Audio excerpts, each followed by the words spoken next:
gente vai conversar agora com a CEO da Fundação Maria Cecília Souto Vidigal, porque um estudo da Fundação, junto com pesquisadores da USP, ajudou a balizar ali critérios para você avaliar a educação infantil. Quem é mãe, quem é pai, sabe como é difícil você fazer uma escolha, né, de uma escola para o seu filho. O que eu tenho que levar em consideração?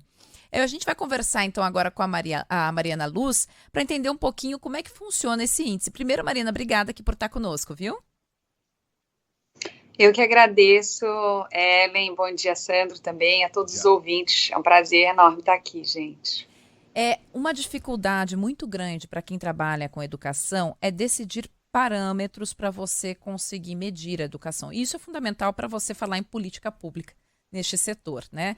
Por exemplo, no ensino superior, você tem lá uma avaliação do curso do ensino superior na CAPES, né, que cuida deles. Então, é o número de publicação dos professores, né? Tudo isso é levado em consideração. Quando a gente fala de educação infantil, de educação básica, o que vocês conseguiram analisar, Mariana? Ellen, primeiro, só para concordar com você, na Fundação, uma das nossas metas é justamente o que não se pode medir, não se pode melhorar. E isso é tanto do ponto de vista da sociedade, da família, das crianças, mas também de quem está à frente e tem essa responsabilidade como poder público. E você já mencionou isso. E esse estudo, ele tem exatamente esse objetivo. Dado que hoje no Brasil a gente não tem uma avaliação nacional da educação infantil, que são as primeiras etapas da educação básica. A educação infantil ela é composta pela creche, que é essa primeira etapa, o primeiro espaço de socialização, que vai até os 3 anos, então são os bem pequenininhos. E a segunda etapa da educação básica, mas a primeira obrigatória, é a pré-escola. Então são os 4 e 5 anos, que é quando as crianças também começam, e muitas vezes, nessa segunda etapa, a vivenciar essa experiência e essa socialização e todo esse processo de aprendizagem que é tão fundamental. Agora, muitas vezes, quando a gente fala dos pequenininhos, a gente pensa, poxa, não é possível mensurar isso. E o que a gente quis mostrar com esse estudo, a Fundação Maria Cecília e o LEPES da USP, é que não só é possível, a gente sabe o que é qualidade e a gente precisa avaliar de forma sistemática, mais ampla e recorrente a educação infantil nessas 2 etapas. Como que a gente fez esse estudo? A gente olhou para insumos e processos. O que isso quer dizer? Os insumos são as infraestruturas das escolas, os equipamentos, os materiais. E os processos são as práticas pedagógicas, mas também a gente olhou para as equipes e para a gestão. E quando eu falo que qualidade na educação infantil não é uma questão subjetiva, é porque, de fato, são 4 componentes básicos que tanto a família como em processos mais robustos de uma avaliação concreta, em que a gente vai ter um relatório, que é o caso desse estudo, a gente vai olhar para a infraestrutura da escola, os materiais didáticos, os professores e a capacitação e a qualidade desse professor, que é tão instrumental no processo de aprendizagem. E, por fim, a gente também olha para as práticas serem enriquecidas, lúdicas, ancoradas na brincadeira e propiciarem para a criança um espaço de desenvolvimento adequado.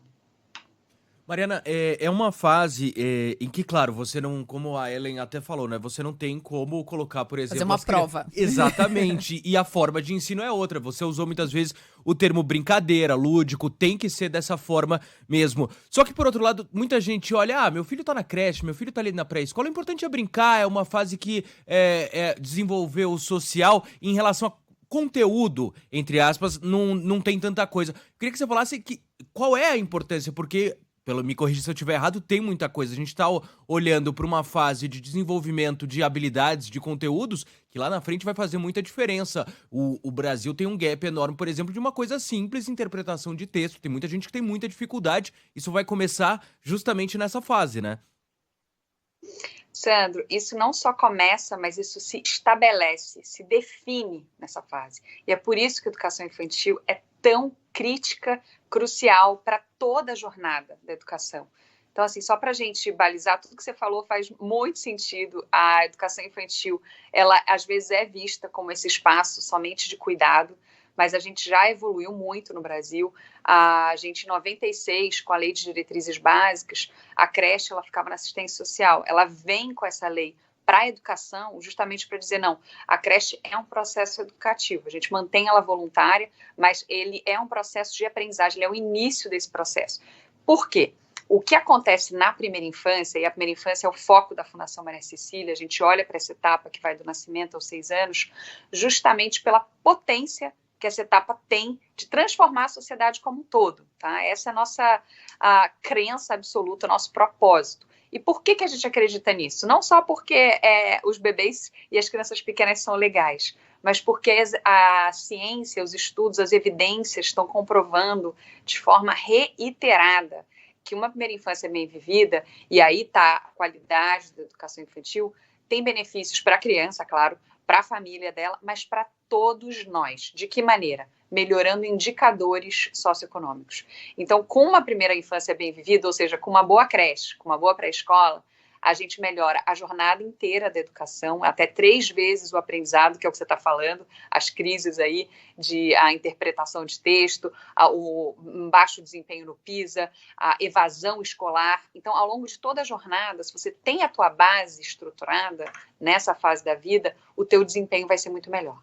Isso também melhora indicadores, não sei se a gente vai ter tempo de explorar aqui, mas acho importante dizer, de saúde pública, de segurança pública e da economia. Então, na verdade, assim, uma primeira infância bem vivida, uma creche, uma pré-escola de qualidade, dão as bases para a geração de renda, para a melhora da empregabilidade. Então, assim, no momento que a gente está vivenciando tamanhas desigualdades no nosso país, tamanho aumento da pobreza extrema, é fundamental que a gente entenda que na primeira infância, 90% do nosso cérebro se desenvolve. O nosso desenvolvimento nas dimensões física, cognitiva e socioemocional se definem. E a gente leva isso para toda a vida. E é isso que cria esta correlação entre primeira infância, qualidade da educação infantil e indicadores socioeconômicos. Mariana, você está falando, eu só vou fazer um gancho com uma entrevista que a gente fez há pouco aqui com um brasileiro que morava em Portugal, né, vivendo em Portugal, e relatando que a filha dele estuda numa escola pública lá em Portugal, e ele disse assim, olha, a grande diferença da escola pública aqui é a seguinte, é que o filho do pedreiro estuda na mesma escola que o filho do médico, não tem distinção, né?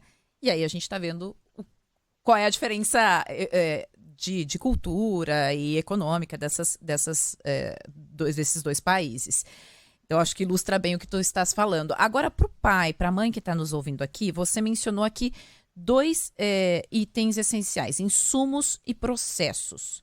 Quando você olha uma creche, uma escola de anos iniciais, ali dessa educação infantil, faz diferença você ter muitos computadores, você ter equipamentos modernos, professores com mestrado, professores com doutorado. Isso vocês viram que faz diferença ou não? Ou uma questão de gestão disso faz com que um computador mais defasado, mas uma boa professora consiga recuperar? O que vocês conseguiram ver? O que a gente precisa olhar quando a gente olha para essas escolas?